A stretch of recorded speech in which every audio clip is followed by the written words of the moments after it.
Halo, selamat pagi pemirsa, apa kabar Indonesia Pagi? Apa kabar Anda hari ini? Saya Ana kembali hadir untuk Anda dan di kesempatan kali ini kita akan berbincang bersama dengan Menteri Pendidikan Kebudayaan Riset dan Teknologi Nadiem Anwar Makarim. Seperti kita ketahui bersama pemirsa, tahun 2020 dan juga tahun 2021 ini menjadi tahun yang penuh tantangan.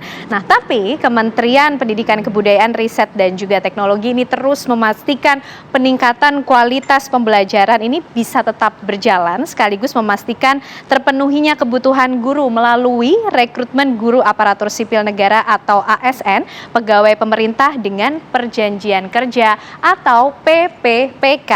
Nah, memastikan berbagai hal tersebut berjalan dengan baik, Menteri Pendidikan Kebudayaan Riset dan juga Teknologi menyambangi langsung ke beberapa daerah untuk melakukan pantauan langsung bagaimana pelaksanaannya dan juga berdialog dengan banyak pihak, dengan pendidik, lembaga pendidikan, peserta didik, orang tua, dan juga masyarakat yang ada di sekitarnya. Dan juga pemirsa, Mendikbudristek pun juga sempat bermalam di rumah guru honorer untuk bisa mendengarkan langsung pengalaman berbagi cerita mengenai kegiatan belajar mengajar yang dilakukan oleh guru honorer tersebut. Nah, untuk mengulas lebih lengkap lagi, langsung saja kami akan ajak Anda berbincang langsung dengan Menteri Pendidikan, Kebudayaan, Riset dan juga Teknologi Nadiem Anwar Makarim. Selamat pagi, Mas Menteri.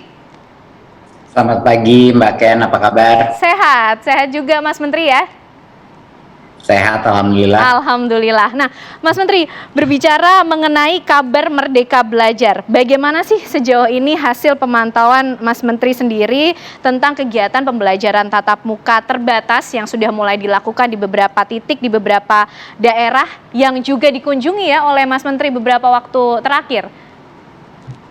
Ya, terima kasih. Jadi saya udah melihat sendiri pelaksanaan PTS sama pelaksanaan PTM terbatas di beberapa kunjungan kerja saya, mulai dari Jakarta, Bogor, Jawa Barat, Solo, Yogyakarta, Jambi, serta Mataram. Saya selalu memastikan untuk melihat bagaimana kondisi pembelajaran tatap muka. Dan yang semua daerah yang saya kunjungi, alhamdulillah secara umum PTM ini dilaksanakan dengan baik, karena sekolah itu sangat was-was ya, mereka tidak ingin sekolahnya ditutup lagi, sehingga mereka kebanyakan itu selalu mengutamakan disiplin protokol kesehatan gitu. Dan saya lihat juga jalur vaksinasi sudah semakin baik ya, walaupun masih bisa diakselerasi lebih cepat lagi untuk tenaga pendidik, tapi saya rasa itu pun sangat membantu dalam memberikan rasa kepercayaan diri gitu bagi sekolah-sekolah untuk mulai tatap muka.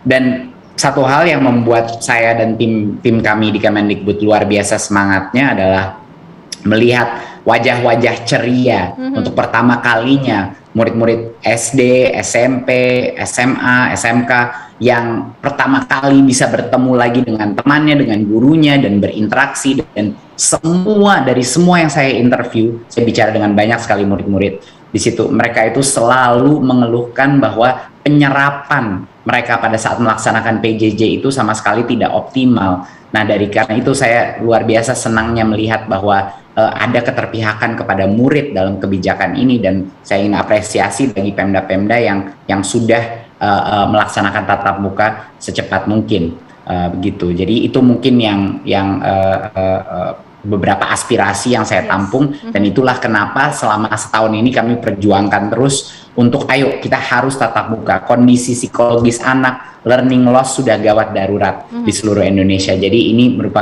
harus jadi prioritas utama seluruh Pemda dan pemerintah pusat dan kepala sekolah untuk kembali ke tatap muka secepat mungkin, tapi dengan protokol kesehatan yang ketat. Oke, dari aspirasi-aspirasi tersebut Mas Menteri, lalu artinya poin-poin penting yang menjadi highlight dari Menteri Pendidikan, Kebudayaan, Riset dan juga Teknologi dalam pelaksanaan pembelajaran tatap muka yang terbatas ini bagi peserta didik sendiri, guru, kepala sekolah dan juga mungkin untuk orang tua seperti apa sih Mas Menteri?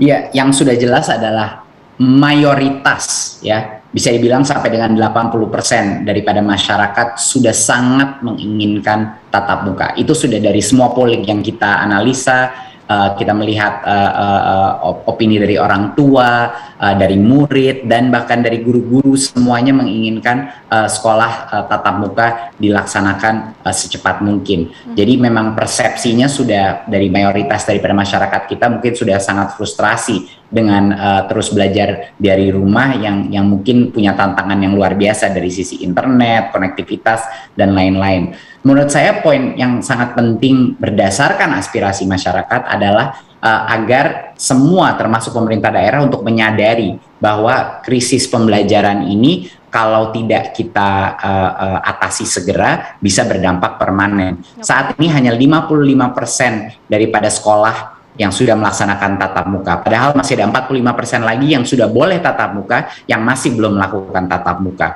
Jadi ini merupakan suatu gap yang harus dengan cepat kita tutup ya, karena dampaknya ini bisa permanen.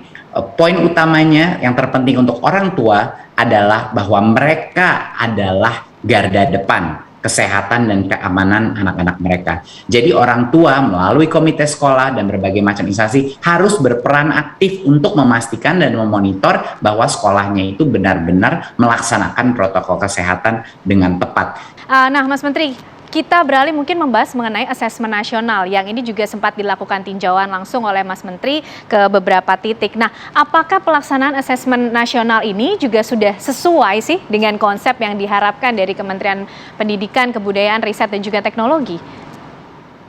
Ya, ini merupakan pertama kali kita mengerjakan suatu asesmen nasional ya. Pertama kali topiknya berubah menjadi numerasi literasi, dan kita melaksanakan ini dalam skala yang begitu besar dalam waktu pandemi. Jadi ini merupakan menurut saya suatu pencapaian yang cukup luar biasa bagi masing-masing sekolah di daerah, bagi kepala dinas, bagi Pemda, dan juga bagi kementerian untuk bisa melaksanakan ini dalam semua tantangan kondisi pandemi yang ada. Jadinya saya ingin pertama mengucapkan selamat kepada semua murid-murid, guru-guru, kepala sekolah, Pemda, kepala daerah yang sudah mendukung proses pelaksanaan asesmen nasional ini. Sungguh luar biasa bisa ini terjadi dengan sangat lancar. Tentunya nggak sempurna di semua lokasi dan kami akan terus memastikan itu terjadi, tapi secara umum ini terlaksana dengan baik dan lancar. Kesehatan dan keselamatan pendidik itu terjaga, saya udah melihat, saya memonitor, social distancing, masker, semua itu terjaga sekali disiplinnya. Okay. Dan tentunya tantangan yang kami hadapi di masa ini lebih bukan terhadap pelaksanaan asesmen nasionalnya, tapi dari miskonsepsi terhadap AN tersebut. Masih ada aja beberapa yang khawatir bahwa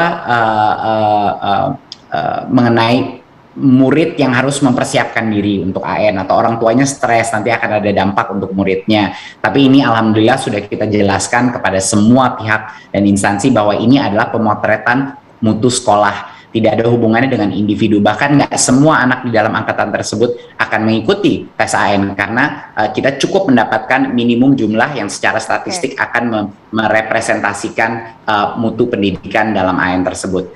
Dan luar biasa, ini pertama kalinya kita melaksanakan AN yang bukan berbasis informasi, tapi kita benar-benar mengetahui kemampuan bernalar daripada masing-masing murid tersebut. Dan nilai-nilai Pancasila, nilai-nilai toleransi pun akan menjadi bagian toleransi, apakah ada kekerasan yang dialami dalam sekolah, nilai-nilai mengenai keterbukaan dan lain-lain, semuanya itu akan terrefleksi daripada asesmen nasional ini. Lalu tindak lanjut dari asesmen nasional sendiri yang sudah dijalankan di tahun ini seperti apa sih? Ya, tindak lanjutnya ini adalah kita akan menyediakan suatu rapor mutu yang bisa dibaca oleh kepala sekolah dan juga guru-gurunya, dan juga Pemda pun akan mendapatkan gambaran mengenai sekolah-sekolah di bawah daerah mereka, dan juga bagi kami di kementerian secara nasional. Jadi kami akan bisa memberikan rekomendasi mengenai apa saja perubahan-perubahan yang harus diambil sekolah tersebut untuk meningkatkan skor-skor yang sangat penting gitu. Bukan hanya skor dari asesmen kompetensi, bukan hanya numerasi dan literasi, tapi juga nilai-nilai kebinekaan, nilai-nilai keterbukaan, nilai-nilai mengenai kemanusiaan yang ada di dalam lingkungan sekolah tersebut, dan budaya pembelajaran yang efektif juga. Itu akan menjadi semua bagian dari laporan ini. Oke, baik. Mas Menteri, kita masih akan membahas satu topik lagi yang menarik mengenai rekrutmen guru ASN PPPK ini ya Mas Menteri. Tapi usai jeda pemirsa, Apa Kabar Indonesia Pagi masih akan kembali hadir untuk Anda.